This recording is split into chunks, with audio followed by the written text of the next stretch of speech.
have been talking about intermolecular forces, and now we're going to learn how they influence physical properties. Now remember what IMFs are. They're not the chemical bonds, but they're these attractive forces, and it has to do often with slightly positive and slightly negative charges. Now remember, Coulomb's law still applies here. Remember, Coulomb's law related charge and then the distance between those charged particles. So force depends on charge and distance. Now, generally, I'm going to give you the lineup. What's stronger? Okay, generally, here we go. Strongest to weakest. Network covalent is something like a diamond. Okay, we'll get there later. Ionic compounds next, ionic forces. Then covalent bonds. Okay, so we've just dealt with chemical bonds. Now we are down to IMFs.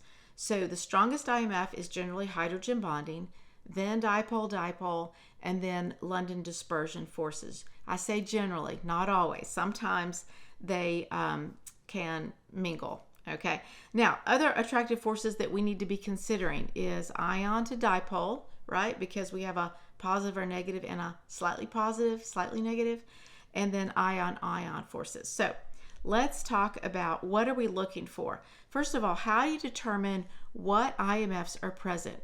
Ask yourself, what is interacting? Is it a molecule? Is it ions? Do we have both present? Then look for polar molecules, because polar molecules can lead you to our dipoles. And then also look for hydrogen bonding. So that hydrogen, remember, has to be bonded to an F, O, or N in order to have hydrogen bonding. So let me give you one other little point about dispersion versus dipole-dipole.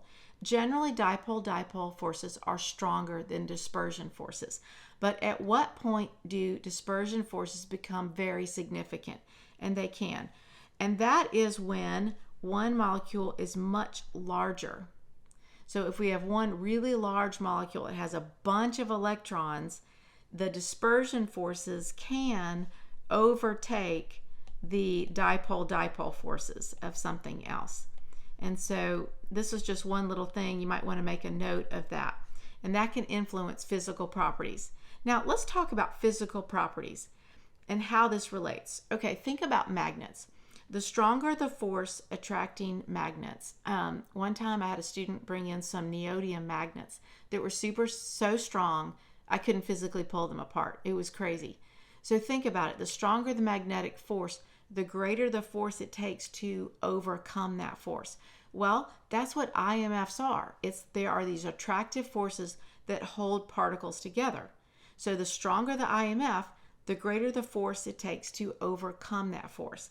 So let's just look at one. I want to talk about, well, there's several properties here that you need to think through based on IMFs, but let's just talk about boiling point. So let me give you an example here. If we were to compare two substances, the boiling point, we're going to compare the polarity of the molecule. Let's say I had one molecule that was more polar. Let's say it was HCl versus HPr. Okay, this one is more polar, right? And so what does that mean? That those particles are attracting each other, they have stronger attractions. So we would need more energy to pull them apart. Therefore, you would expect HCl to have a higher boiling point. Okay, so we are going to use these intermolecular forces to predict or explain some of the physical properties. Viscosity is resistance to flow. So think about it. If molecules were more attracted to each other, then that liquid would have a higher viscosity because they are attracting each other, and that would resist the flow. Surface tension, adhesion, cohesion, capillary action, those all have to do with intermolecular forces. So this takes a little practice to first identify the intermolecular force and then use that to predict the difference in physical properties.